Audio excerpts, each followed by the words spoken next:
Ladies and gentlemen, welcome to another episode of the Wrestling is Cool podcast, the coolest wrestling podcast on the planet, a podcast where both hosts have good grip on their shoes. You are not going to see any of us slip.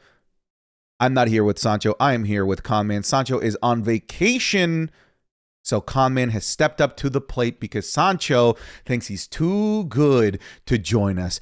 I've been on vacation and I still do the podcast, but Sancho said, that's not gonna work for me, brother. I tried. I begged him. I gave him so much more money. I was like, Sancho, here's a bag. Show up to the podcast. He's like, triple it, brother. Give me creative power, brother. I'm like, I don't think I can do that, man. So Sancho is on strike for another week. He'll come up with some story about how I'm keeping him down and not putting him on the thumbnail. But just know, Sancho tried to go into business for himself. Sancho screwed Sancho. So we are here with Connor. Conman, how you doing, buddy? I'm good. I feel like I walked into something here, like my parents are arguing or something like that. Like, what's going on? Bro, why don't you put him on the thumbnail? I gotta ask, since I'm the honorary Sancho, why don't you put that man on the thumbnail? Is it something about his face? Listen, it's nothing against the man's face. I think he's got a wonderful face. I think he's got a pretty face. People say he's got a pretty face. Sports Illustrated says he's got a pretty face. He just doesn't have an A+ face. Sancho has a pretty good face. He's got a good B+ face is what Sancho has. And unfortunately, when it comes to the game of the thumbnail, we got to be putting A+ effort out there. And until I see that A+ level facelift from Sancho, I need him to go to some like cosmetic surgeon and give him that A+ face. Then we can start talking about the thumbnail. But as it stands right now, I think he's got a good little spot. I think he's got a good little spot as a B+ thumbnail face. Well, I mean, you said it, not me. Hang on, I got to get a little comfy for a sec, though. Okay, it's just a little chilly in here.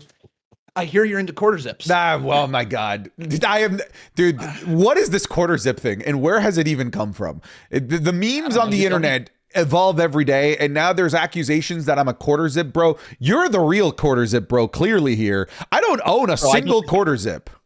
I don't think I've worn this thing in like 3 years. I got it for like Christmas. Like I had to go digging through the closet just for that. Dude, wear it for your videos. You'll get a bunch of engagement and comments of people. It's like up here on me. It's so small. It's been through the dryer a few times. Folks, welcome to the Wrestling is Cool podcast, coolest wrestling podcast on the planet. Obviously, Sancho's just on vacation. There is no contractual dispute. We are joking. We are kidding.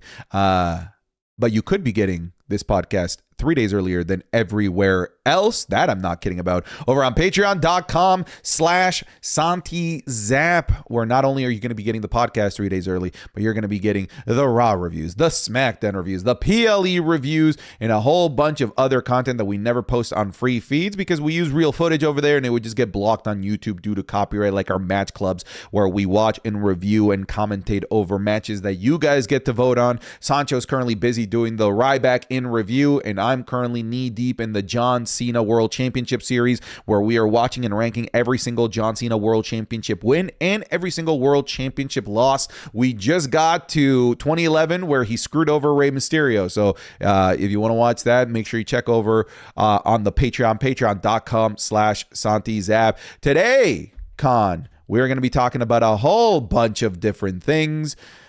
The first thing I do want to talk about is your boy is turning into Mr. Worldwide, somebody that never used to do a tremendous amount of collabs. I'm off the back of doing a collab with Wrestle Talk. I'm off the back of doing a collab with Devon Dudley. This in itself is a collab here with another YouTuber in Conman167. Your boy's all over the place, just chatting up everybody. It's the end of the year, man. I'm trying to give people more Santi. I was going to say, like, where do you find the time? I have no idea how you do what you do and you're still out here collaborating with Devon. Like, this guy doesn't stop. That is, you know what? Like that day, I barely had time to breathe. It's because you're right. There's very few hours in the day to do as much as I do, like in terms of recording, live streaming, Patreon, podcasting, all this stuff. So it's part of the reasons why I don't do collabs very often, because I just don't want to tie myself down to the schedule of somebody else. when my schedule is already so tight, right? I've already have the podcast with Sancho. That in itself is a big project, and Gosh, we've gotten I it know down we've to a been here science. forever. I know. Been here forever, dude. Like, God, man, taking up so much time. But I also just feel bad, like creating collabs with other people where like I gotta keep rescheduling and changing things because I am so busy. But like when a Devon Dudley comes knocking at your door, you make it happen. You make it work. And you know, I've had some people say, Santi, I know you said that you don't want to collab with wrestlers typically because it's just not your vibe, and it's true, but it's Devon Dudley. I will make exceptions for like the legends of the industry that like fundamentally changed things, because Devon is one half of like arguably the most influential tag team in the history of the sport in the Dudley Boys. So that was cool to get to chat with him, and he was pretty down to earth, pretty nice guy. Nothing that rubbed me the wrong way, just a pretty normal dude during the recording and off the recording as well. You've done some of these types of conversations before. I know that you did one with Chelsea Green. What's kind of like your feeling when you get to talk to some of these names that you watch on TV or legends from the past? Bro, I was shitting my pants at the very start. Not gonna lie, it was like one of those moments where you're like, this is actually happening. I went from just creating content to now talking to somebody in the business. But like, you're right. Once they start talking, they're just people, right? They're just people who love this business like you or I or anybody else listening. They love pro wrestling. They want to talk about it. They want to talk about all their experiences. It's never a bad time usually talking to anybody in the business. Yeah. I do think it's funny to think about the fact that people have that with us. Like at shows, wanting to come up to us and like unsure about like how to like start a conversation. I bless his soul, I remember one guy specifically. Do you remember when we went to Dynamite in London? And one guy came up to us and he just like stood in front of us for like a solid 5 seconds. That's right. And I was like, hey man, he's just like, hey, I watch you guys on YouTube. Cool. Like, you want a photo? Do you want to say hi? What's up? Like he literally stood there in front of us, didn't know what to say, what to do, because people maybe sometimes don't realize that, like, yeah, like, dude, like, I'm just a nerd. I'm just a fan. Like, I'm in the same couch that you are. Like, you don't have to be nervous about coming to say hi or talk to me about wrestling or ask me a question. I know you're a big intimidating dude, but like, nah, you don't bite. You just talk wrestling. That's it. I am a monstrously handsome man. That is true. I get it. I would be intimidated by my presence as well. I said handsome. All right, I said it, and I'm doubling down on it. But yeah, like so basically. Basically what I'm saying, if you see me or Khan or any wrestling YouTuber in San Diego this weekend for Survivor Series War Games, don't be shy. I'm not gonna be like, ew, you're not a YouTuber, you're not a famous, gross, go away. Get this peasant away from me. No, we're gonna have a chat conversation. I try to make time for everybody, so if you got your questions, bring them. I don't care. I promise it's not that hard, and we're not that difficult to talk to. But I get it. Bro also, will at the end of the day, hold his pee. He'll hold his pee for you. That's how much he loves you. I almost suffered from kidney failure that day. I am confident in that. I don't think I've had to pee more in my life at than on that night at SummerSlam 2024 when I couldn't go to the bathroom because so many people were stopping me for like photos and conversations, which is cool because I stop for everybody and I make sure to give every single person the time of day, whether it's just, hey, you want a quick photo? You want to have a chat for 5 minutes? Let's do it. But I almost died. My bladder almost exploded on that day. That's how committed I am to the bit, to the game, folks. Hey, all right. You got to do what you got to do. But let's talk some wrestling. Let's talk a little bit about Monday Night Raw, Santi. What did you think about this episode where we had a lot of random ass stuff go on? Yeah, I mean, let's talk about like the most random thing. Let's talk about the ending of the show. I said in the Raw review that this was an average Raw made into the greatest Raw of all time, with Brock Lesnar slipping at the end. I was like, this episode was fine. And then Lesnar goes out there and slips, and I just throw my hands up in the air and I say cinema. This was one of the single funniest things that I've ever seen happen on WWE TV. You can watch my reaction and everyone's reactions on Instagram and TikTok. It's doing crazy views. Like I think my Instagram video as of the making of this has like 2.5 million views of people just like dying laughing in the comments because it is absolutely hilarious. Only Brock Lesnar can slip on live TV, rip his pants on live TV, and still be the scariest bastard on the planet. And, credit to Brock Lesnar. I don't think anyone can play it off as cool as he can. Like, no. He just gets up, laughs, puts his hat on Braun Breaker. And it's like, oh yeah, now I'm coming to eat you alive. It doesn't matter what happens to this guy. You could pie him in the face and he'll still somehow have the aura of the scariest human being on the planet. I want to get your thoughts on the Brock Lesnar slip. Some people are like, 16 years of aura erased. Yeah, right. Down the drain, right? No, say that to his face. We're talking about Brock Lesnar here, right? Brock Lesnar. He lost some aura, sure, if you want to look at it that way. I would still be scared of that man as he's walking down towards me. I would be terrified if that man was ever going to be in the same wrestling ring as me. Like, how could you not? It's the beast.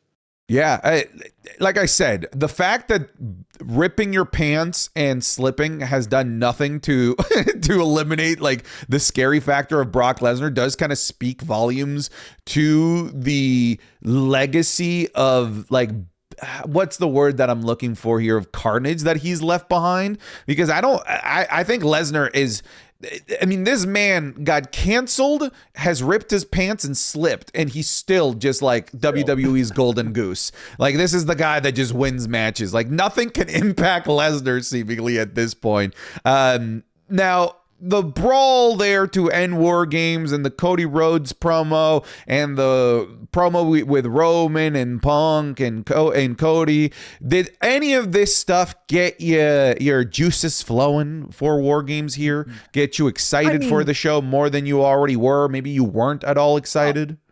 More? No, it didn't get me more excited for the show. I think the peak excitement came from Friday Night SmackDown with Cody Rhodes cutting the promo against everybody else. I don't think it's going to bring me more excited for War Games than that. The War Games match, I'm looking forward to it. I said this during our predictions that it sometimes I'm not into War Games Survivor Series because there's really not a lot of things on the line, right? I'm excited to see like the carnage in the ring. I'm excited to see all the stars face against each other, but it doesn't always get me super duper excited, like a Royal Rumble, like a WrestleMania, or even an Elimination Chamber where something is really, really on the line, right?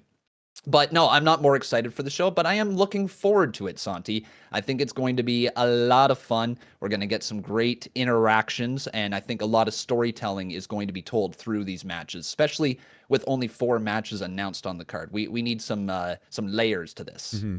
Regardless of where you're watching this, we have already uploaded our predictions for this show.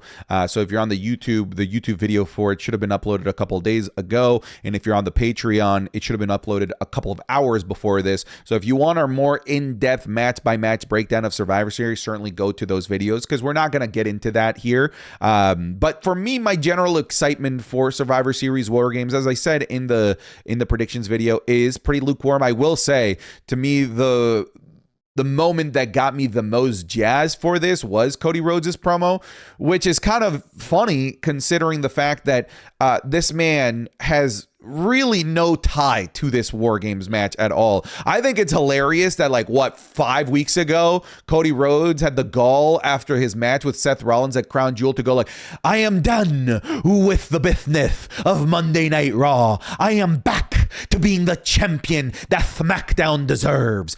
And then he goes right back to the business of Monday Night Raw into a match that has absolutely nothing to do with him. Which, by the way, how hilarious and borderline ironic was it for Cody Rhodes to go out there, interrupt Roman Reigns, and be like, "Why are you in this match? What is it in it for you?" And Roman's like, I've been fighting these guys for like a year. I've had brawls with Bronson Reed around the world, and my cousins are in this. Why the fuck are you in this? I love that the basically like Uno reverse card that Roman hit him with, because Cody has no business being in this match. In my opinion, Cody should be defending this title against in a fatal 4-way with Damian, Alistair, and Drew McIntyre. I feel like that would have been infinitely more interesting and would have given us that 5th match that so many people want for this card. Cody has no business being in this match.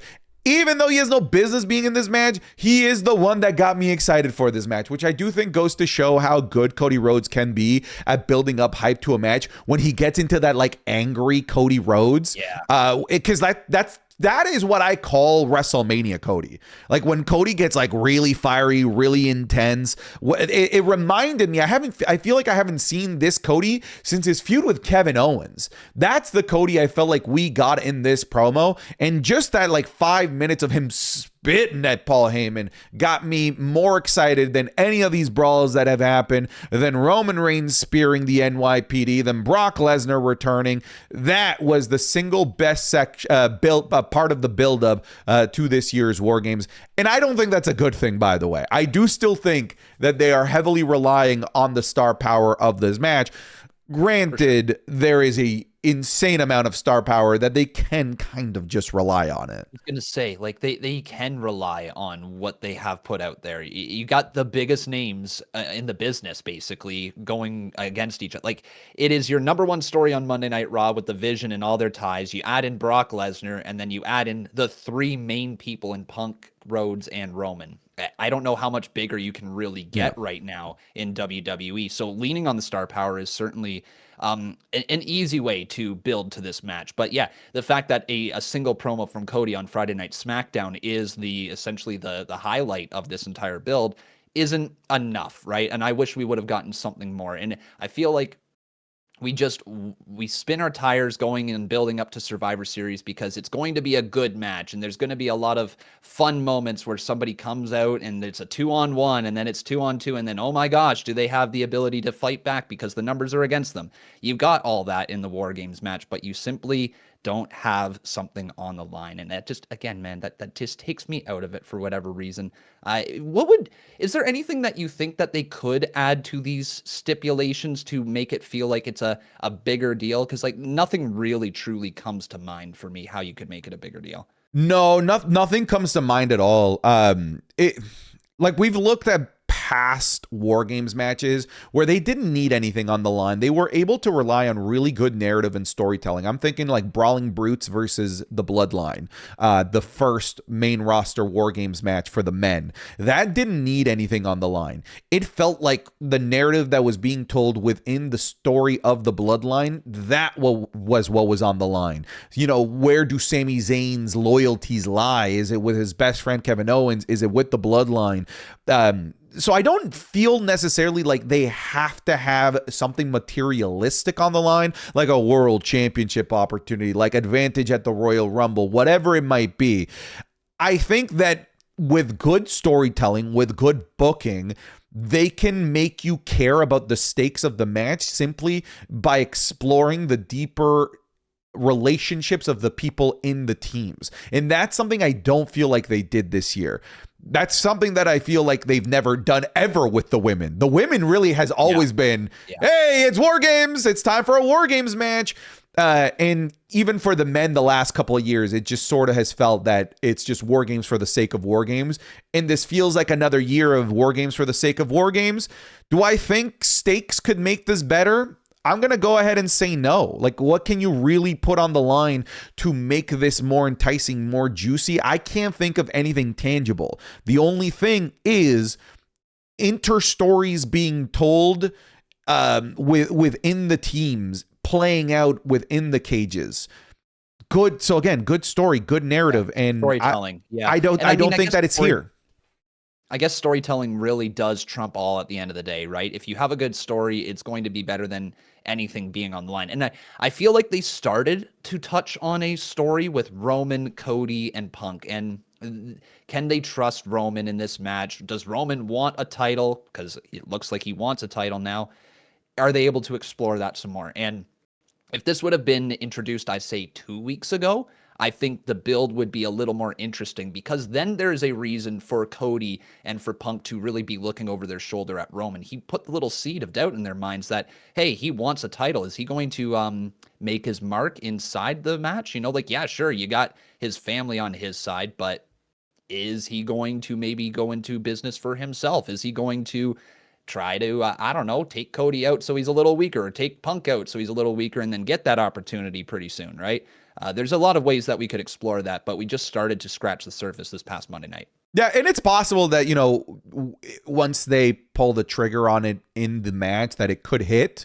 But I'm having a hard time visualizing what that big narrative story beat that can happen within the match can be, that could say, oh yeah, of course this had to be at War Games, or it wouldn't have made sense anywhere else. Funny enough, the only thing to me that could really tell me, oh yeah, okay, we're cooking here with narrative and story here, isn't even something that could happen in the match.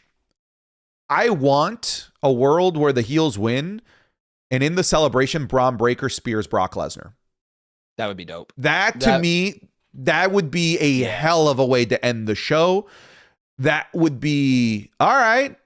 We're back on the Braun Breaker bandwagon, a guy that's lost a tremendous amount of steam since turning on Seth Rollins and taking over the Vision. That to me could be, hey, I'm not just firing a bullet, I'm firing an entire rocket, ICBM missile to get us ready for this road to WrestleMania. The Braun Breaker push is finally here, and he's taking out the beast Brock Lesnar.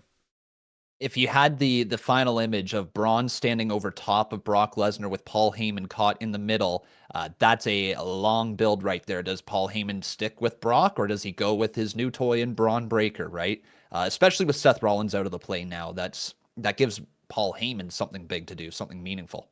I will say, okay, so moving away from just like talking about the star power of this match as well, I look at the star power of this entire card. I don't even think that a WrestleMania has been able to put together this many names into one single night, right? WrestleMania sure can get this many names, but it has to spread it across too. We're looking at like names that only appear in shows like a WrestleMania, and now a Brock Lesnar who hasn't been in the last couple of WrestleMania with all that has been going on with the Janelle Grant lawsuit and his naming in it. Now you've got also John Cena in this match. Really, to me, when I look at the star power of this show head to toe, the only like star missing from this is what, their women's WWE champion, Jade Cargill. Like, who else? No one is missing from this. Like, in terms of star power, in terms of main event prowess, the only ones that are missing are the ones that are injured or pregnant. Seth Rollins being injured, not pregnant. Bianca Belair and Naomi, right? That'd be wild, eh? If Rollins was out pregnant right there. It'd be a wild turn in the story. No, like, you're absolutely right, though. There is so many stars on this show. It is an absolutely packed show from start to finish. Even like if we get into like the Stephanie and Nikki Bella match, Nikki Bella's a big time star, right? Like, we can't deny that. Stephanie is one of the fastest rising stars on the main roster as well. So this card is loaded, Santi. Yeah. I want to move away from Survivor Series, but not like too far away.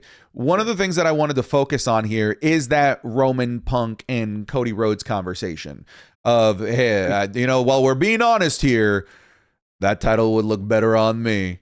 And then we don't know who he was talking to. And at first glance, it looked like he was talking to Punk, but I guess it was a bit more ambiguous as to who he was talking to. Because Punk says, hey, was that to me or was that to Cody? And then Roman's like, I guess that's for you to figure out.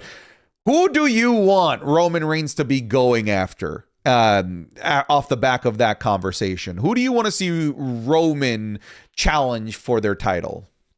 We've already seen the Cody and Roman story, and like, you could go back to it if you really wanted to, right? There's certainly more layers you could explore, but the idea of Punk and Roman with the history that they had from the previous Mania, the lead up to it with them teaming last year together in the Survivor Series War Games, they've already addressed all that on Monday Night Raw. I think the big match is Punk and Roman, and if we don't get Punk and Roman at some point one-on-one with everything that has been told between the two, I think we're missing the mark. Cody can do something else at WrestleMania. There's a bunch of different matches that could make sense for him. You've got potentially Randy if you wanted to, right? If you want it, like, I don't want to see Brock, but like, you could. You could do something like a Braun Breaker if you wanted to build him up to that level. There's a bunch of different matches that could go down for Cody Rhodes, but I don't like the idea of Roman versus Cody this year. It feels like a bigger match is Punk versus Roman. I've been a big believer, and longtime viewers of the channel will know this. I love saying, if the match is available, just do it. Don't overthink it. I've learned to stick by that mantra ever since they refused to pull the trigger on The Rock versus Roman at 39 when they should have. And look what happened since. You have not been able to pull the trigger since. You wanted to at 40, then you couldn't. 41, we all wanted it, then you didn't because it wasn't available. If the match is there, and it's a dream match that people want, and it's not a match that you can pull out at any moment, just do it. Don't overthink it. And sadly, unfortunately, we're in that position with CM Punk versus Roman Reigns because Roman Reigns is not a full-time star. We don't know what his health outlook for the long term of being a WWE superstar is. And even just like, not even just that, we don't know how far off he is from being a mainstream actor, considering he's already appearing in movies left, right, and center here, recently filming for Street Fighter. So we don't know how much more we have of Roman Reigns. So if the match is there, do it. So then I look at what we have in front of us. Roman versus Cody. We've already done it. Roman Reigns versus CM Punk. We have not done it. It's available. Do it. Don't overthink it because you can blink and all of a sudden that opportunity is going to be gone. I like the idea of Roman versus Punk as well because it is a new match, a new singles feud that we've yet to see at WrestleMania. Two huge stars. That could easily be the night 2 closer if you wanted it to be. But I also weirdly think that this would help make amends for Roman calling that title the loser's title.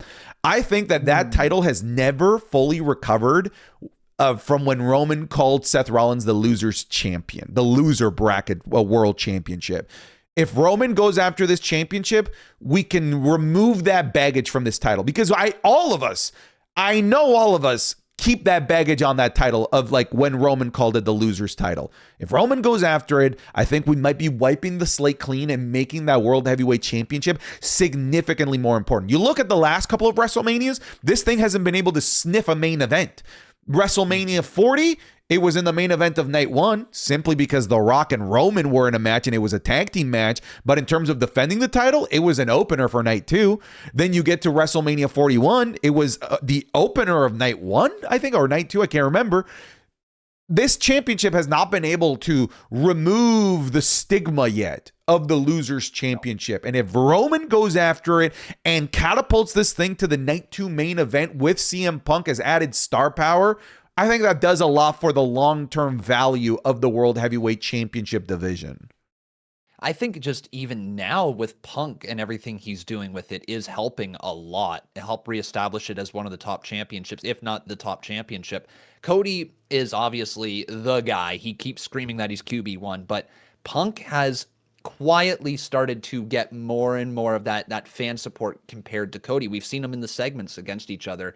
Fans are starting to go just a little bit more towards CM Punk. And I don't know if that's because he's fresh and he's new as a world champion or whatever, but the title is certainly starting to build itself back up.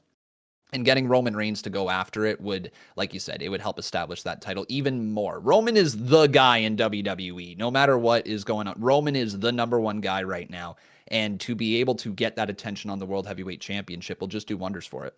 Yeah, it's funny to think about the fact that in the last 2 brawls, the 2 world champions are embroiled and getting beat up by the Vision, and who has to save them both times? Roman Reigns. It's like Roman is like the guy, even though you have you have both world champions in the ring. It's Roman. Still Roman. It's still Roman, baby. So you're in the camp of Roman versus Punk over Roman versus Cody? Personally, yeah, I think that's a more entertaining feud. We've seen Cody versus Roman, and I don't want to see something we've seen already. Fair enough. Let's stick with more Survivor Series related conversations without directly going into Survivor Series and crossing over with our bonus episode of predictions.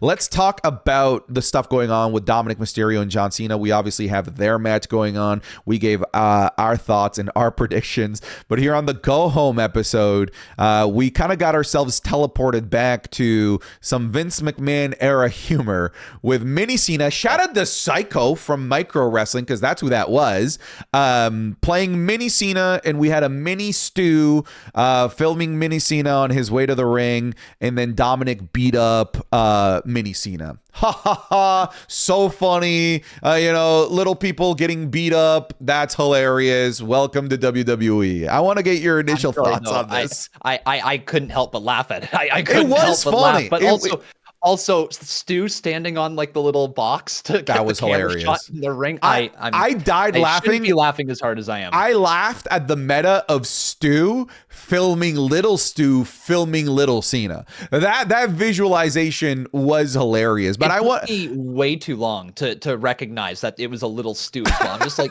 I'm looking at it. I'm like, he's got Stu written across the back. That's not Stu though. Stu's the other. Oh my God, it's a mini Stu. It's a mini Stu. The segment was funny. Okay, so let me break down why I didn't think this was successful. And I promise you guys, the listeners, this is not a clutch your pearls. Oh my God, 2025. How are we doing these types of things? I'm going to tell you why this didn't work critically and from a narrative perspective. The point of this was to get Dom heat. I want to ask you, Con, do you think that Dom walked out of this with more heat? Do you feel like Dom came out being an even more dastardly evil bastard because he brought out a Mini Cena and beat up a Mini Cena? Do you feel like it was successful in that regard? No, not at all. I love Dom more for it. Like, I hate to say it, but like as a viewer, I found myself laughing at how entertaining this segment to me was. It's certainly not the most politically correct segment you're ever going to see, but I'm not sitting here complaining too much about it.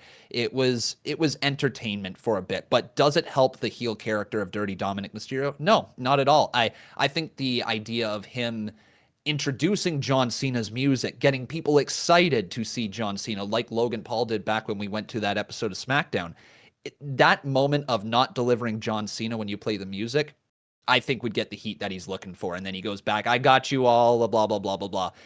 Introducing this other character for just the moment, for the funny bit, it didn't do anything in terms of helping Dominic Mysterio get that heat with the crowd, for sure. I don't deny that it was entertaining, because I was entertaining. You can watch my clips of the more I broke it down.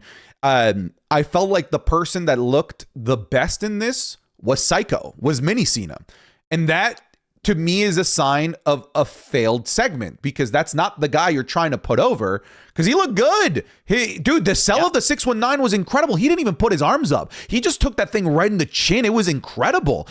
He sold all the moves like crazy. He got a pop from the crowd. He got a decent promo. That's not the guy that's supposed to be getting the big rub here.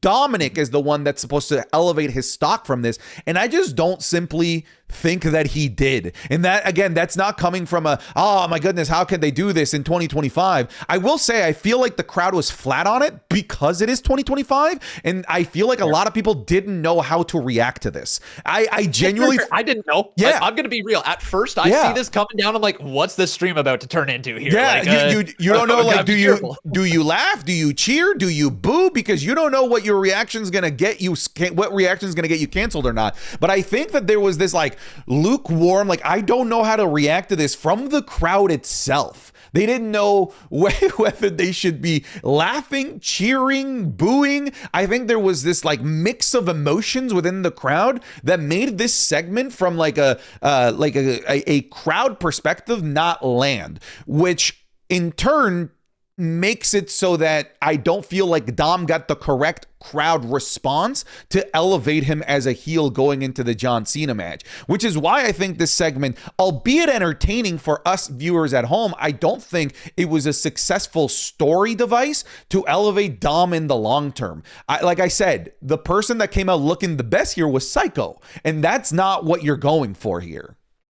Yeah, if a segment in the last show, well, I mean, we got Friday Night SmackDown, but the last time Dom's probably going to be on TV before Survivor Series, you want to hype up that match. You want people coming out of it thinking that this match I need to see. I need to tune in on Saturday because Dom is facing John Cena, right? He's going after the IC title that he lost. That's the story. That's what we need to focus on. And I don't think that helped elevate that story whatsoever. It just added to Dom being an entertaining character on TV, which this segment could have been done at any given time with any entrance music, and it would have had the exact same effect. definitely didn't add to the John Cena match. Yeah, I would agree. But yeah, this will open up a lot of conversations about whether or not this is an okay segment to run in 2025. I'm okay with it. I would say, because I was entertained by it, but I don't know, like, am I in the wrong for being okay with it? This is the climate that we're in, right? You don't know what's politically correct and what you're allowed to be entertained by and what you're not allowed to be entertained by. Some would make the argument that, like, hey, like, this is Psycho's job. He is a wrestler. He entertains for a living. Thing, right?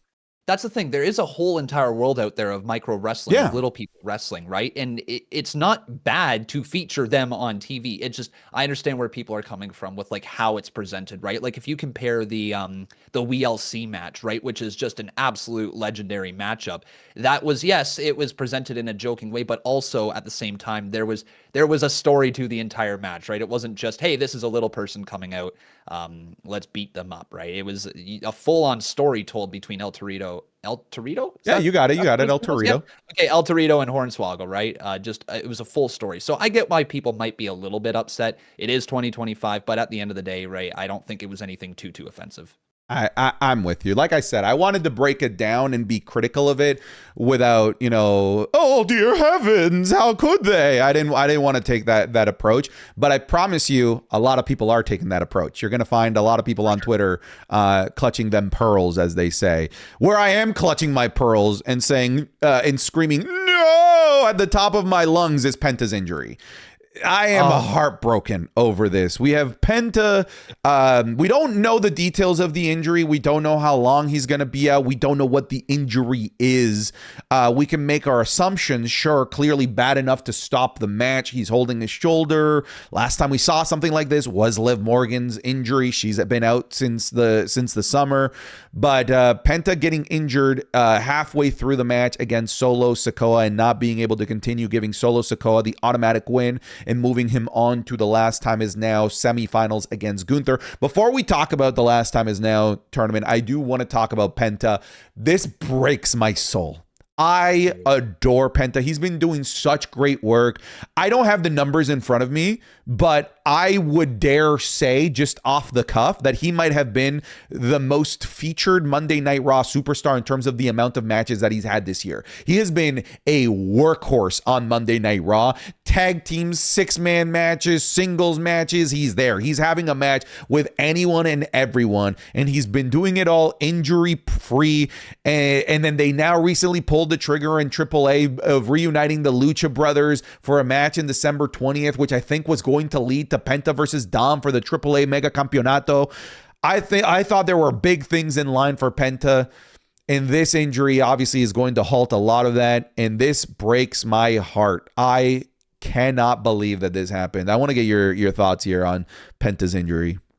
I was reading this morning online that he apparently popped his shoulder out and was wanting to put it back in during the match, and the officials told him no. And that's the reason we got here. So whatever it was, it's certainly serious enough that the doctors thought you cannot continue the match, which, first and foremost, get well soon, Penta. This sucks. Just flat out, this sucks. And the fact that it was also right before when we were going to get Penta versus Gunther, which I don't know about you, Santi, but that's one of my dream matches for Penta in WWE. Seeing the two chop each other, the sounds that they would make, it would just be incredible.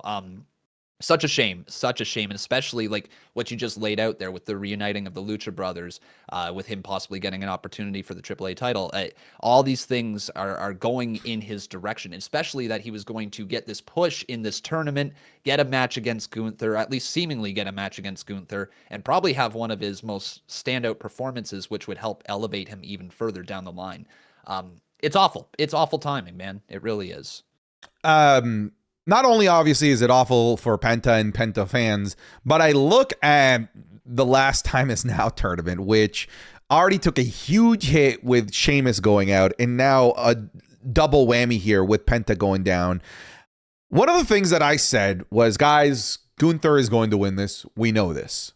But when I looked at what was possible in the tournament, I said, even if you are bored by the idea of it being Gunther, they're going to win you over by making sure that Gunther has a path to John Cena that leads to quote a famous Irishman, banger after banger after banger after banger. And I said that before the tournament even started. I said they're going to make sure that Gunther has match of the year contender after match of the year contender until he gets to Cena so that you get excited over the idea of it being Gunther. And they started off right. They started with him versus Javon Evans. That was incredible. Banger. They followed it up with him and Carmelo Hayes. Absolute banger. Good. And then I looked at the tournament. I'm like, oh my God, it's Penta then fucking Sheamus. I was right. They were just going to give Gunther a unstoppable gauntlet of match of the year contenders for him to really showcase himself. And I was right half of the way, because now we have Gunther versus Solo, which is like infinitely by factors of 30 less exciting than him versus Penta. And now on the other side, and it feels like I'm going to say Candyman in front of the mirror 3 times and summon the Candyman and get us all killed here, or Bloody Mary for some people in different parts that are scared of saying Bloody Mary in front of the mirror. Jey Uso versus Gunther is going to be our final. Just when I see what they have in front of us, it's going to be Jey Uso versus Gunther. I am now infinitely certain of that sad reality of it's like I'm having visions of the post-apocalypse before it happens. It's like I'm seeing the bombs drop for World War III before it even happens. I'm having these medium visions of the crater being left behind by the bomb that is Jey Uso versus Gunther again. How is it not going to be this? When you look at the bracket, it's going to be this, isn't it? I think it has to be, and I hate that you just said that because you ruined my Tuesday, man. It's not that's not a great way to start the day here. Yeah, like I'm looking at the brackets right now. We got Jey Uso versus Rusev. We got the mystery person versus LA Knight. We got Solo Sikoa versus Gunther. That's what we have left on the bracket. Okay, I don't know. Like the mystery person could be somebody, but like it's Jay, isn't it, man? It's dude. Maybe we see a world where it's LA Knight. You know, LA Knight makes it to the final. I'd like that more. I would like that Me too. a lot more. And this is if they wanted. Man, you know what? Fuck, it's Jey Uso. I hate this. It's Jey Uso. I think a bold world would be, and actually a more unpredictable matchup here would be if they decide to pivot and run Rusev versus Gunther in the final. And I say this because meaty match. Yeah, I say this because I think there's a big expectation that it's going to be a heel that Cena goes up against, right? You know, hustle, loyalty, respect against another big bad guy. And if the final of the Time Is Now tournament is 2 heels, I think it's a little bit less predictable than it being a heel versus babyface, where you're going to assume the heel wins and goes on to face Cena. Now, I just had a little bit of a thing go on here. Remember when I said during this little spoiler here, during our predictions that Jey Uso could be turning heel? Well, the last Time Is Now tournament, if we go back to the start of the year here, if we're talking actually long-term story, John Cena was eliminated by Jey Uso, right? And then throughout this whole year, it's been John Cena's retirement tour. It's been focused on John. John turned heel, blah, blah, blah, blah, blah. Jey Uso's spotlight has essentially been stolen by John Cena this year. It's been the rise of main event Jey Uso. And without John, I think a lot more focus would have been on him. Now, if Jey believes that as well, thinking if he was to turn inside the War Games, then if he advances in this tournament and he goes up against John Cena in his last ever match as a heel, that is more interesting than what we've got as babyface Jey versus John Cena. It's still probably Gunther, but if it was Jey Uso. I hear you, and I still want to vomit. I don't want that. I still feel like that would put me in a puddle of my own shit, piss, and vomit. All right, I don't want to see any of that. Gunther versus Jey Uso sounds like the least appetizing match in the planet right now. No, thank you. No, thank you. No, thank you. But unfortunately, I do think that that's where it's probably going to go. By the way, I know that there's spoilers for SmackDown, and I don't actually know. I think Jay's quarterfinal match is this Friday, so maybe the results are already out. I don't know. Khan doesn't know. We've stayed away from spoilers. Try to not spoil it for people in the comment section if you do know. That's all. We'll move on from there. But the last Time Is Now tournament coming here to an end. I actually jump in here for a second. Yeah, go ahead. I want to know who, because I'm actually drawing a bit of a blank what they're going to do with this mystery person. Do you Sure. have an idea? I think so. He's going up against LA Knight, right? So it could be a heel that hasn't been in this tournament. Aleister Black didn't get put into this tournament, which I thought was really weird considering Damian Priest was in the tournament. So my prediction has been Aleister Black. I don't think it's going to be, images of grandioseness like a Jeff Hardy or somebody that doesn't work here. I think that they've pulled the trigger on the two guys that don't work here that they're willing to pull the trigger on. It could be a Joe Hendry. Joe Hendry versus LA Knight is weirdly appropriate, and Joe Hendry works here now, right? He is a WWE superstar. Yeah. So it could be, I'm leaning towards it being Joe Hendry because that is an easy quasi surprise, giving us a new name, somebody from NXT, a name that a lot of people had in the tournament to begin with. Or if you just want to keep it simple, add heel for the sake of heel, Aleister Black makes sense. It does. Yeah. Okay. Those are some good options. The only thing that I would say about that is I always feel weird in a tournament when it's in the second round and somebody hasn't won in order to get to that second round. There's just probably not enough time here on Monday Night Raw or Friday Night SmackDown to have everybody who's been eliminated fight for that last spot to get a second chance. Yeah, dude. It'd be cool if they told something like that. In high school, if you progress in sports to the highest level, it's called OFSA. And I knew a girl that made it through to the quarterfinals of OFSA fencing. They had fencing in OFSA. I didn't know this, but she won her first two matches via disqualification, both of them. Nice. Yeah. Nice. That's my portion. I'm rooting for that person now. Come on.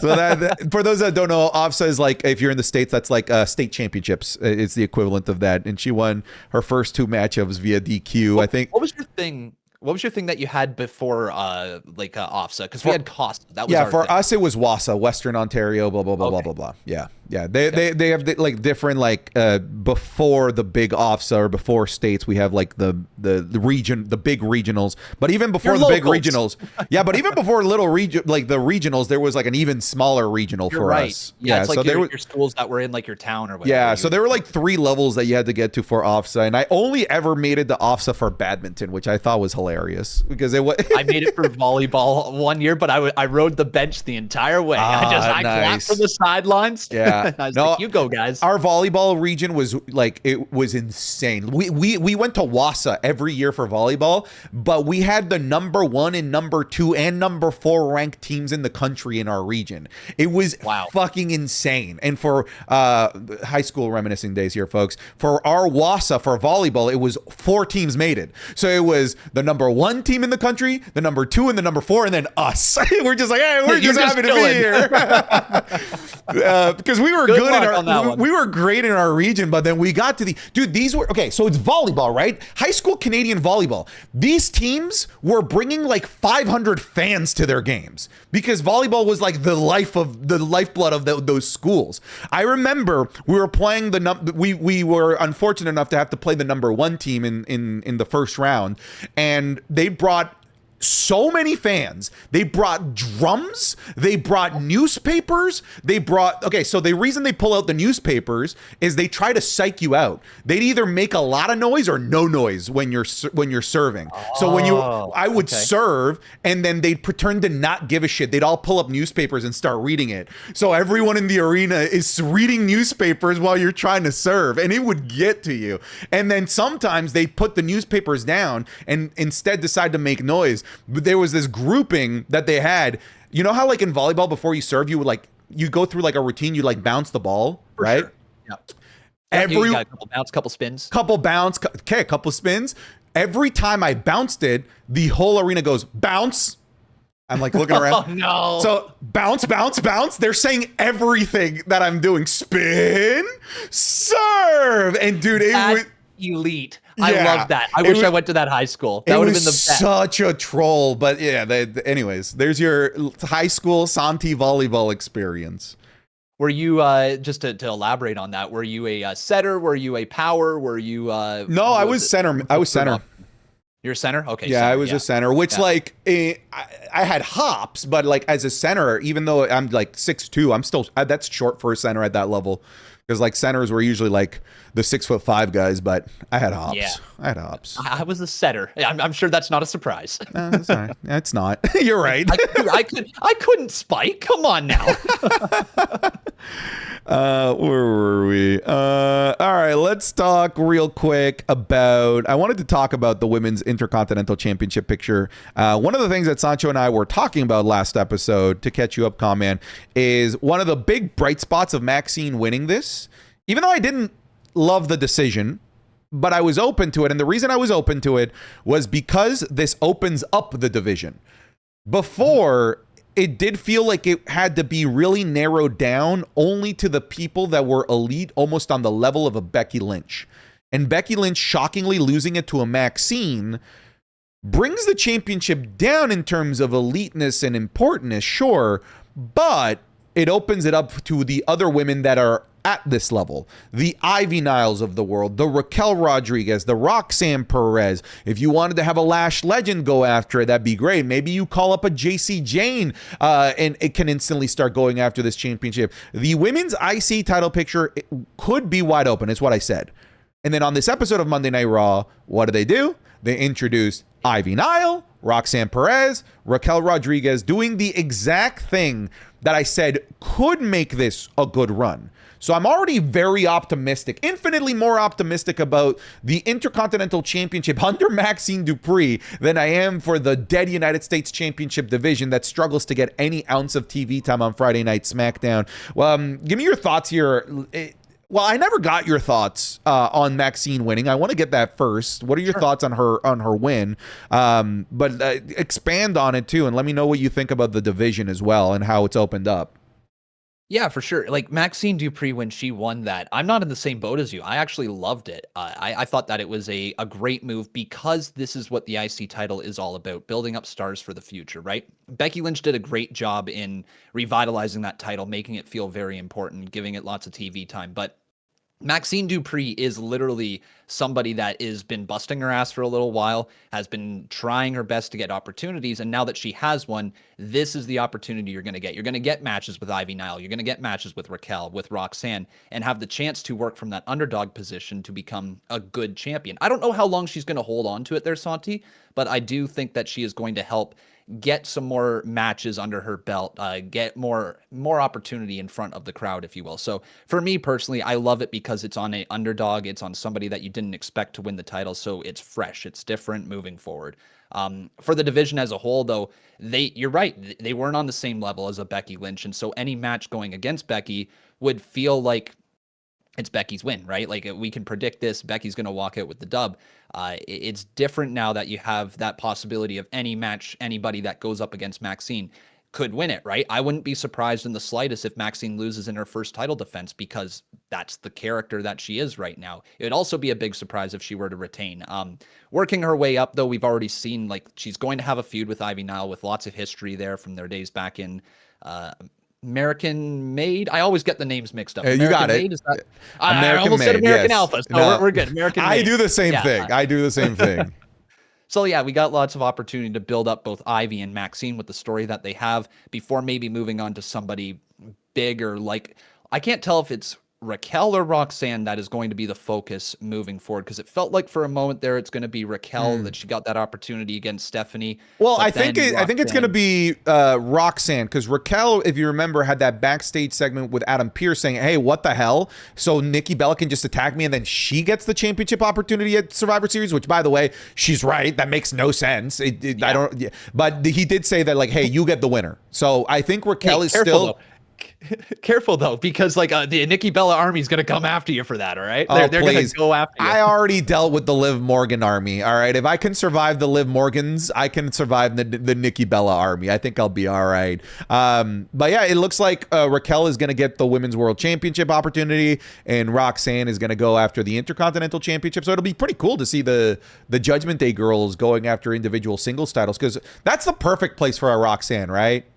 It is. It really is. Roxanne is, she's so on the rise right now, and she will be a world champion someday, but you got to get there first, right? You got to build up the character, and having her alongside of Raquel, who is also getting opportunities right now, it's great to see. But yeah, to bring it back to Maxine, I really do think that her winning this title like you said, opens up a bunch of doors for different and fresh matchups. So I'm a fan of it. And Becky Lynch, she's a big enough star that she doesn't need a title to remain in a good position. Her promos are great. She's got great bits right now.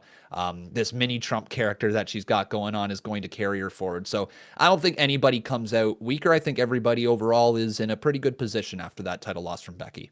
Yeah, I think for me, where I kind of was a little bit sour. Again, I'm really not against Maxine winning. I was just thinking of bigger, better things that could have been possible, like the championship bouncing from, like, I just feel like a championship lineage that goes Lyra, Becky, AJ Lee is a lot more appetizing than Lyra, Becky, Maxine Dupree. But I totally get your point. Like, at some point, even if AJ Lee had won the championship, at some point, we had to knock down that championship back down to the mid card, right? It couldn't just stay on main eventers forever. And they just decided to do it sooner rather than later. I thought that making Becky Lynch versus AJ Lee for the Women's Intercontinental Championship could have been an interesting scenario, but I also think it would have handcuffed WWE a little bit, in that I don't think that they could have made a Women's World Championship match as big as that one. And if your IC Championship match has more star power than your World Championship matches, I do think that that's a problem to a degree.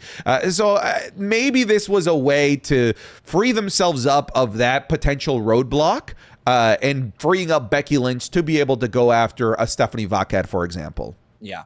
Well, like, and that's going to help Stephanie a lot. We know Becky Lynch can elevate any feud that she's in. Any main event style match that she works is must-see TV, in my opinion. I don't think there's too many people on the roster that put on better TV matches in the main event than Becky Lynch right now. But if she was to go up against Stephanie Vaquette, that is that title defense. That is the match that you need to see. No offense to what's going on with Nikki and Stephanie right now, but I'm not sitting on the edge of my seat ready to see what happens in that one, right? I'm excited enough to see the result, but if there was Becky Lynch versus Stephanie on the horizon, like, if that was the Royal Rumble match, if that's where we get that one, it would feel like a pretty damn big deal.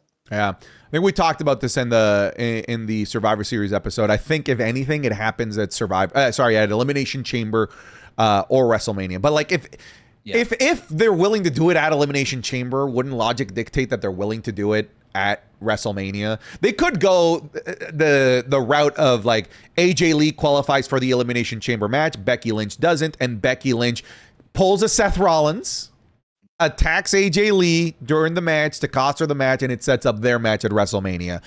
You know what? I like that direction better. Yeah, give Becky Lynch an opportunity to get that world title. Stephanie beats her. Becky Lynch is losing her mind. Maybe something's still going on with AJ. She blames AJ for that. AJ costs her the opportunity to get inside the Elimination Chamber, and AJ is in there, and you go from your point.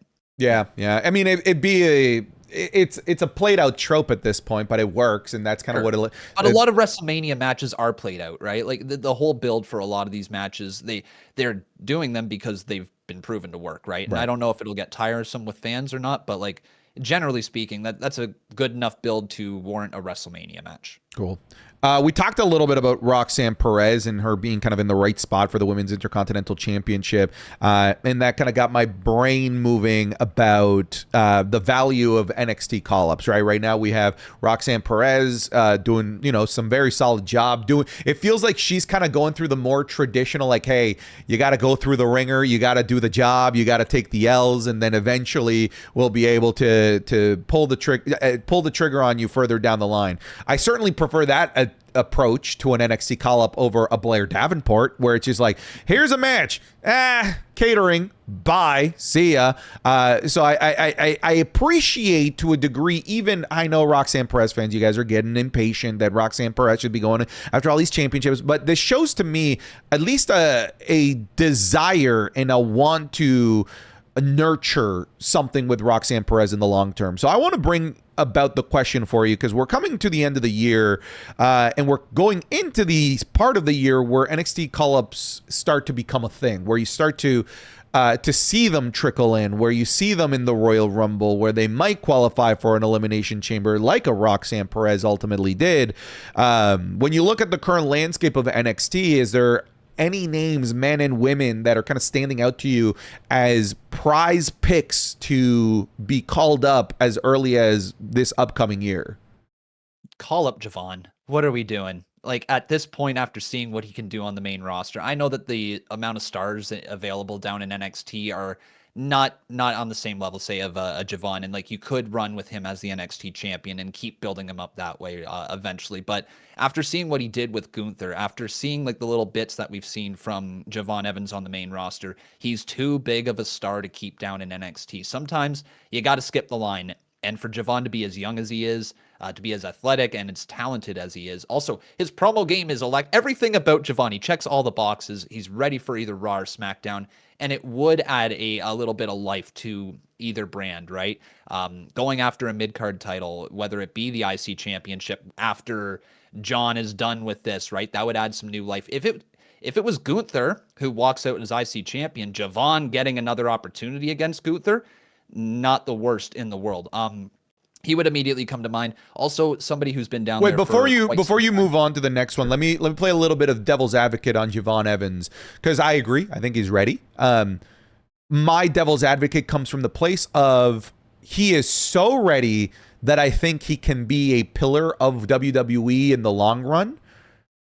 And if that is the case, one, why rush him? And two, maybe not even let him get better in NXT as a performer, but let him learn how to be the face of a brand.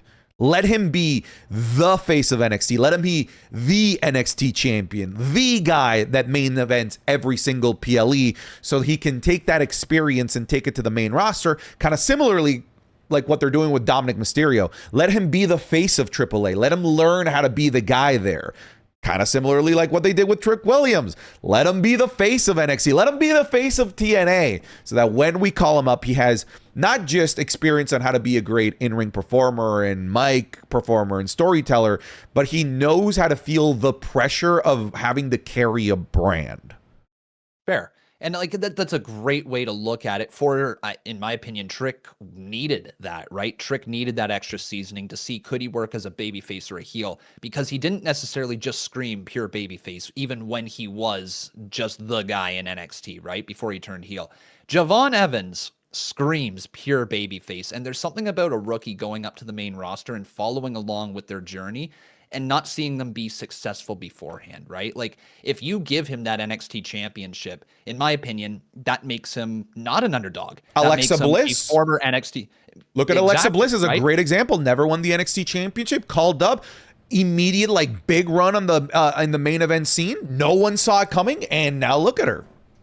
Yeah, exactly. And like, if sometimes if you can catch people off guard with a call-up, right? A lot of the times the call-ups are very similar, where they got to work their way through like a mellow call-up, right? Somebody who gets a big moment early on against Cody Rhodes and then has to work his way up through the system, and eventually, hopefully, he'll get to that mid-card main event level where he can be a champion, right? Mello is starting to get there for sure, and I think Javon would be in a similar boat if he wins the NXT championship, where he's this big call-up, right? It's like, oh, our former NXT champion is here. Let's put him on the main roster. Let's give him a good match out of the gate, right? But then he's got to build himself up some more. If you just tell that rookie story right away, like, I think that would work for somebody like Javon. I'm totally with you. There's not much I can say in terms of fighting against the argument of moving Javon Evans to the main roster. To me, the only argument there is like, hey, let's not season him up to be a better performer. Let's season him up to learn how to be the face of a brand. That's about it. Anybody else? One thing that's been, sorry to interrupt, but one thing that's been consistent across like NXT through the years with the big call-ups, like a Braun Breaker, like a Carmelo Hayes, like a Trick Williams, they run as both babyface and heel. Do you think we need to test Javon Evans out as a heel? I mean, that's a good question. You're right. Like, all of the recent big names, they've said, hey, we got to try you out as both sides of the morality sphere to see how you do as both. Maybe.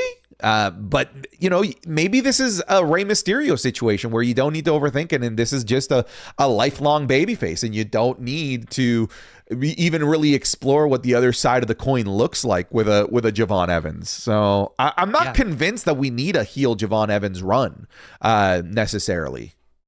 No, I'm not either. I'm on the side of babyface. Keep him babyface. He's too fun to watch right now. If you need to explore it in 5 years because the character is not as fresh or whatever, sure. But right now, like, bro, he's bouncy. He's so much fun to watch. Give me one of the ladies. Anybody come to mind right now? Yeah, I was going to continue on with JC Jane, who's been down in Yeah. NXT for quite some time.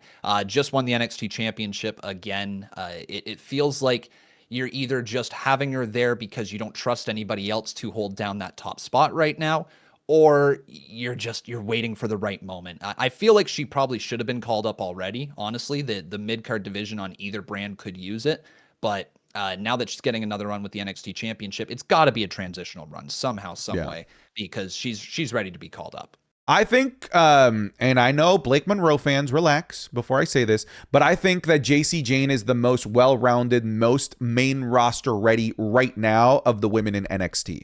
That's my initial gut feeling when I think of a JC Jane. I think she's got the mic game down to a T. She is excellent on the microphone in NXT, and her matches just continue to get better. I just hope this with JC Jane, it isn't this Wesley situation where you're like a forever in NXT, never graduate, and then they just have nothing for you. I really hope that we're looking at the last couple of months here of JC Jane on NXT, because I think she's main roster ready. So is Blake Monroe. Don't get me wrong. That's probably another name I'd throw out there.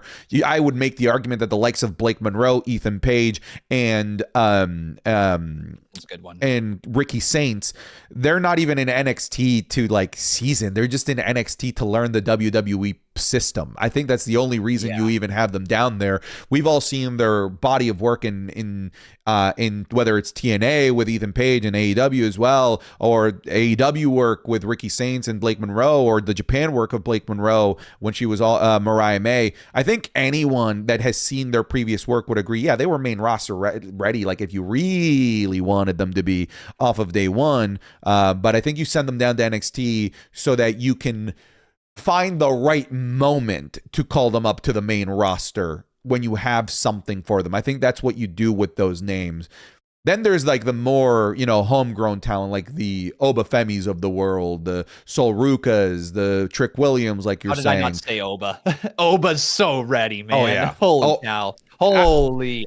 I'm just thinking that they're waiting for Oba to have the moment where it's like, this is the guy moving forward. And it would have been a great way to introduce him in this John Cena Last Time Is Now tournament. It really would have. And to go up and just dominate everybody in the tournament, win the IC title from John, and just go on a run from there. It would have been awesome. But they have to be waiting for the correct moment. What do you see Obafemi's outlook like? Like, do you see him going up to the main roster and just winning a title right away? Or is he like going to be a slow burn, almost like a Ryback sort of build where he goes and feasts on jobbers for a while until he finally gets that opportunity for a WWE title, let's say? The Ryback model was brilliant. It's just that Ryback was But the Ryback and here's what I liked about the Ryback model. It wasn't just like local enhancement talent, then jobbers, and then he worked his way into the mid card, and then he eventually got he worked his way to the main event scene. What I really liked about the Ryback model is that he ate up local enhancement talent and then main event. Like they didn't, there was no this in between. There was no in between. There was no in between where fans could find the flaws in Ryback, right? And we can thank John Cena's elbow for being the size of a bowling ball at that point for it, but. Yeah, like he was thrust into the spot. I mean, I wasn't a big Ryback fan either, but like at the time when I was watching it, I was heavily invested in the whole feed me more. Like I said, feeding time. It worked because the only vision that the only mental image that we had of this Ryback guy when he got put into the main event was this monster that killed people, whether it was just local enhancement talent. The thought of like this Ryback guy that just has been eating these regular dudes alive, then all of a sudden, hey, here's this feud with CM Punk of all people immediately was huge. And I think, like I said, I think avoiding the elongated storytelling where we could find the flaws in Ryback was actually really smart. But I don't know if that if that's the play for Oba, because I don't see flaws in Oba. I think you could do the more traditional eat local enhancement talent mid card and then eventually the main event scene, which isn't too far off of the Gunther model. Like when Gunther got called up to the main roster, I believe he did some of the enhancement talent stuff where he killed the local jobber, and then he worked his way into the mid card IC title, ran with the IC title, and then boom, loses it main event scene. The real traditional trajectory of a main eventer I could see for an Oba Femi here. Yeah, like it would be a great direction for him. Either way, I don't think you're going to miss with Oba Femi whenever he gets called up to the main roster. I hope we get a teaser of him at that Saturday night's main event. Whether it's like a Sheamus versus Oba. Oh, can't do Sheamus now. Shit. A Rusev versus Oba, maybe something like that. They did that in NXT not that long ago, apparently at an NXT house show. So I would pass on that. Oh, yeah. Okay. All right. What else? What other beefy, meaty men are there that he could go up against? It's funny because the first one is like Gunther versus Oba. If that's available, that's what I would want. Yeah, that's true. Like if Gunther doesn't win this tournament, screw it. Make Oba Femi the mystery opponent. All right, give us Gunther versus Oba in the finals. In the final. Honestly, that would be really, really hype. That would be really hype. Okay, here's the best case scenario: Gunther loses to Jey Uso. Jey Uso retires John Cena, but at least we get Gunther versus Oba at Saturday night's main event. I'm kidding. God. Universe, don't actually do that. I'm kidding. I'm kidding. Don't listen to this man. Okay. I think so. I can't miss. Yeah. Okay, so let's now talk about that Saturday night's main event show. I think this is a good transition into it. Who from NXT should be in this? It sounds like you're pretty married to like Javon Evans being in it, right? I think he has to be. He's one of you've already introduced him on the main roster, right? People know Javon at this point. So I think he's got to be a lock. Thinking of matches that he could have, right? Okay, we've already seen Randy Orton match. Let's do this. We know it's a Saturday night's main event. Let's book 5 matches. Okay. We know Cena versus Gunther probably. We got room for 4 main roster versus NXT. Let's do one tag team, 2 singles men's, and 1 singles women's. Okay, so tag team. If we're running that, you're probably looking at either the Wyatts or AJ and Dragon Lee. And I think AJ and Dragon Lee will put on a better match with somebody from NXT. So let's go with them. Let's say that they're going to maybe even defend their Raw tag titles, maybe keep it interesting, right? Tag teams down in NXT. You've got Dark State, right? That's kind of the only one. Yeah, and Dark State hasn't been bad. Do not get me wrong. Will they be received well enough on the roster? we do have the current team of Javon Evans and Leon Slater from TNA kind of like doing a thing. Leon Slater and Javon Evans versus Dragon Lee and AJ Styles would be pretty insane. I need that now. That has to happen. That would be a crazy matchup if we were to get that. Okay, bro, let's book that. Let's book that because that gives us 2 young talents. One from TNA, one from NXT that gets featured here, and we've seen Javon in a singles environment already. Let's put him in this tag team match because I do think I do think that would be a better matchup than Dark State personally, as decent as the Dark State guys have been.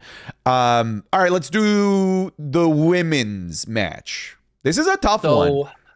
I don't think JC Jane makes this. I think we're looking at more of a mid card here. I wonder if they would do a Chelsea versus Blake. I do wonder if that's something they would be exploring. It would make sense to get the women's United States champion versus the NXT women's North American champion, right? That's what Blake is? Yep. It would make sense to do something like that. That's immediately where my mind went for the women's match. Do you have one? I mean, I'll keep it simple. Give me Rhea Ripley, Blake Monroe. I'll go like heavy main event, like because that's bigger. I'm expecting. Here's the thing: out of the women, I'm expecting Rhea on this show. Like, if you want the biggest name in the women's division, it's Rhea. So I look at like who could give Rhea a really, really good match. I think it's Blake Monroe, and Blake Monroe can take this L, and it would hurt her in no capacity at all whatsoever. It wouldn't be for the title or anything, but like I think as a showcase match, I like Rhea versus Blake. I do like that as well. I didn't really think about this matchup beforehand, so Rhea Blake would be awesome. Also, there's something about Alexa and Blake against each other that could be worth exploring in the future. I don't think it's big enough for the Saturday night's main event, but just talking about the women's division, that's one match that kind of intrigues me. Okay. All right. Let's do the 2 men's singles matches. This got is Ricky. tough. I think you got to highlight the NXT men's champion. I Okay. think you got to highlight Ricky at some point. Ricky versus like Ricky Dog. Randy would be pretty damn cool. Dog, I already said this, and like it's so simple. Ricky Cody. Ricky Cody as well. That is also Like, right there. like Ricky Cody. Like they're homies. The AEW connection. We know they're gonna have great chemistry with one another. And we're talking about featuring huge names. Cody Rhodes being part of this card, I think, is a big deal. I would take Cody versus Ricky Saints. I don't mind the idea of Randy versus Ricky Saints. I also think Randy should be in this card, though.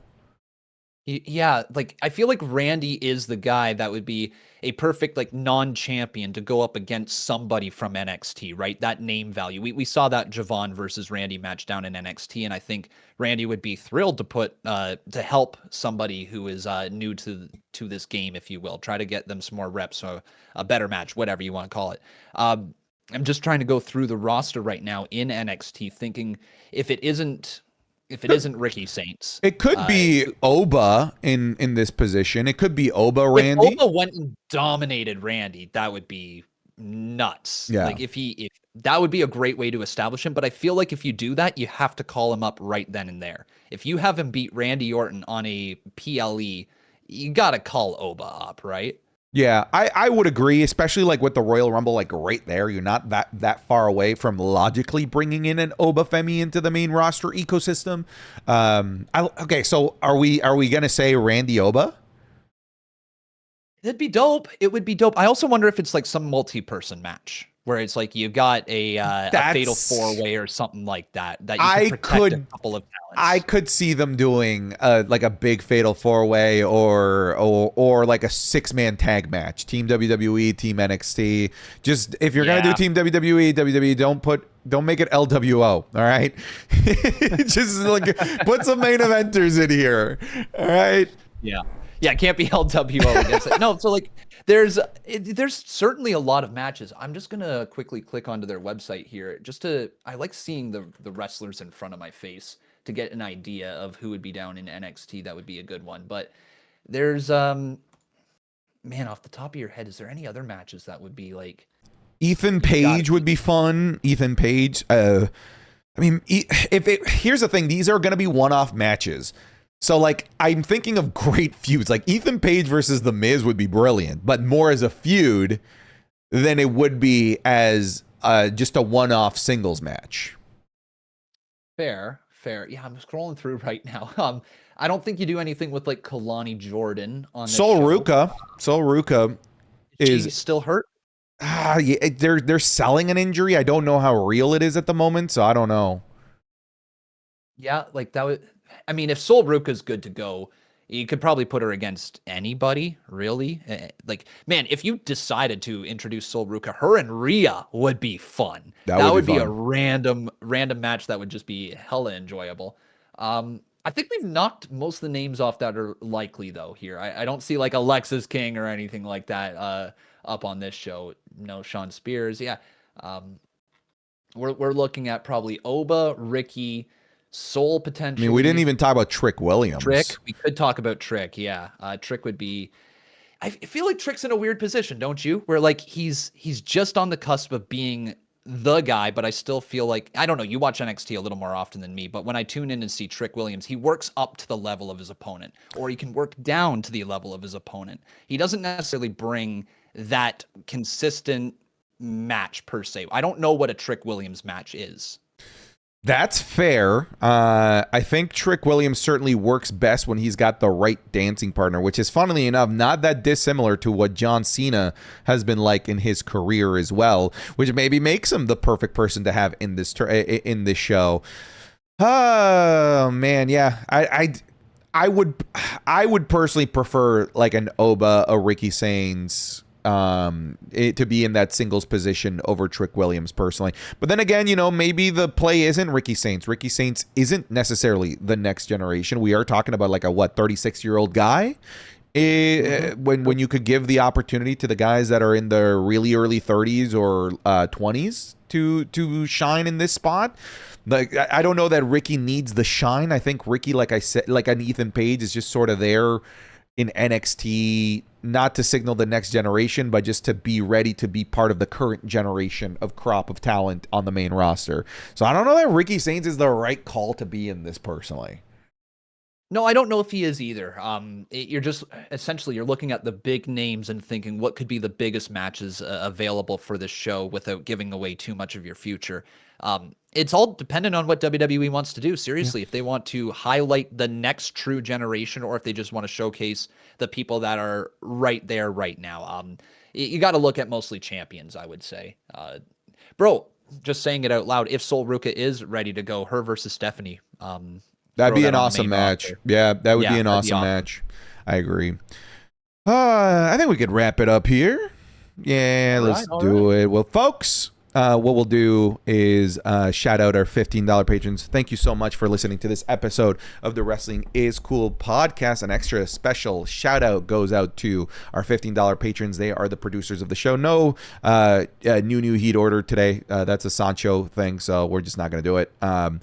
But we are still going to do the shout out. So an extra special thank you goes out to Chargers or Posers and Frauds, 10-minute NXT Convo or Sancho in the Thumbnail Challenge, Active D4C, Aiden S, Abreem Zuda, Alex Regal, Alex, Alfie the Chosen One, Alfie Walfi, American Nightmare, Cody Lander, Antonio Arjona, Antony, Ariel Pacheco, Arrogance, Ashley Reynolds, Aussie Kingslayer, Bailey Darley, Bailey Saunders, Beans, B Hostile, Bing Bong Wepa, Black Lesnar, the last real patron, Blenda, Blue Cord, Bluefish. You're going to hear some wacky names. Boy Mal, Brad Lee, Braden Primo, Braden Keaton, Brock slipped on Santi's oil, 676767, Bing Bong or Wepa Bing Bong, Brody Cyphers, Brian Gallardo, Caleb Parker, Cameron Warren, Cameron Talks WWE, Cameron Whittle, Carlos Gonzalez, CB, Chimchar Collectibles, Chocolate Santi and the Sunch Dog Flavored Water, Chris Butner Lucas, Christian Anderson, Christian GQ316, Chucky Gonzalez, Clay, Colby Mayo, Cool Whip Tim, Corey King, Dan Schubert, Demon Child, Derek Barnhart, Digi316, D Lopez, Dominic DeCoco, Don't Blame Me, I Voted for Chelsea, Dylan, Egtos, El Hijo del Dr. Jelly Roll Jr., El Hijo de un Gringo, El Juan de Americano, El Joshi, Eric Ruiz Romero, Ethan Domingue, Ethan Herwa, Isatch is about to land in the YouTube vlog, 5 Knuckle RKO, Fletcher Walpole, FMFCMA, forget the hyphen between Brock and Master, Freezer, Fugnux, Gabriel Mesa, Garrett Woods, Gaydolv Shitlet, Gilbert Deans, Governor, GXA Man, Heath Robertson, Hey Shakes, I'm Rick James, bitch, Ian McNugget, I'm Braun Strowman. Issa says Santi will pay for my WrestleMania 42 tickets. It's Mista, it's Astro Kid, Jack Gibley, Jack Harris, Jackson, Jacob Mueller, Jacob Saffo, Jake Chavoya, Jared Hernandez, Jason De Dios, Jason Flynn, Jason Vane, Javier Rodriguez, Jax Teller, J.S. Cal, Javion McDuffie, J.C. Worley, Jelly Goose, Lesnar Roll, Jelly Roll Shooting Star Press on the Blue Jays, Jeremiah Findley, Jeremiah Kelly, Jahihi Ahihi, Joe Velez, Joey Romick, Jonathan Cox, Johnny Moore, Johnny Owens, Jordan Lynch, Josh Norfleet, Joshua Kane, Juan Vega, Juliana Sarfi, Justin Brooks, Justin Perkins, Caleb Martin, Kevin Vega, Kuwaiti Rick Boogs. Ladies and gentlemen, my name is Liam, Lil Shifu, Lachlan, Look, it's Pac-Man, Wepa, Luis Jimenez, Majed, Mark, Marnie YCSM, Matthew Oberg, Matthew Watkins, Mossy, Mayhem Matthew, Mackay, Meredith Lee, Michael Paz, Michael III, Michael Trevino, Miguel Paredes, Minoru Suzuki is goated, Mitchell X, Mohammed H. Ahmed, Mohammed Al-Banai, Nathan Tully, Nicholas Kyle, Nick Bushkis, Nihilus, NyQuil Pad, Noah Booth, Nomad, Obafemi for US champ, not IC champ, Obinobi, Oil Up Now, Santi69, OJ, the DM, Old Man Rican, Oliver Hammonds, Oscar Ruiz, Papa Bear 26, Pat R, Pat McMark, Frody, Prince Vegeta, Puppet Spanker Johnson, Put Sancho in the thumbnail or else, Reaper God 145, Rick Mar 1R, Ricky Dutcher, Royce Ruffo, Ruben Sanchez, Ryan Spradley, Riley, Sadie Brinks, Alguero. Sancho doesn't get a safe space or thumbnail. Santi doesn't deserve Sancho. Santi eats Sancho the long way. Santi fat black old bitch Zap. Santi custom games. Santi's tribal chief Gibby Fresh, Sauce God, Saudi Rick Boog, Savage Field, Scott Linden, Semba. Are you laughing at Saudi Rick Boogs? Yes, I am. Yeah, that's probably my favorite username. He's been a patron for a long time. Shaggy WWE, Shane, Sir Nightmare, Slime Manny 00, Super Malachi Galaxy, the Vanilla Joe Rilla, the LA Knight Mega Glazer, Jacob Kufis, the Final Boss, Bloodline Rules, Theo Perdios, Tim Higgins. Toasty wants Santi to acknowledge that the Wyatts killed the SmackDown Tag Team Division. Tom Lehman, Trent Head, Trevor Harder, Two Slapped Cupid, Tycho, Tyler Logan, Unknown Zero, Vacant Going Over LA Knight, Vegan Penguin, Venom, Verzo, Voidsy, Juan Pablo, The Third, White Mexican, William Newton, Zach Mira, YM Cab, Yo Girls Side, Zach Griffin, Zach Ryder in 2013 equals LA Knight in 2025, Zacurious Cox, Zay2K needs Santi to oil up, Zeke loves Zerxito, and Lord BBNJ. Thank you all for listening to this episode of the Wrestling is Cool podcast. I appreciate you all. You guys take care and be wonderful people. Goodbye, everybody.